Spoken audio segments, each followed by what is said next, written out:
So this is an 832 screw, and this is a Klein electrical cutters, and they have these 832 and other sizes, but this is the size that's very common with handles or knobs. A lot of times your drawer fronts require some exact length screws that they do not provide. They give you a longer one.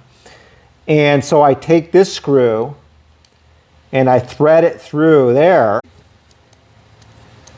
And you can see it cuts in the center. Squeeze and it cuts it.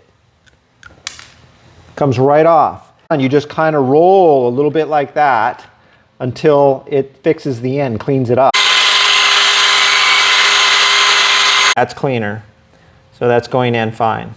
So now you can use this to mount your drawer front.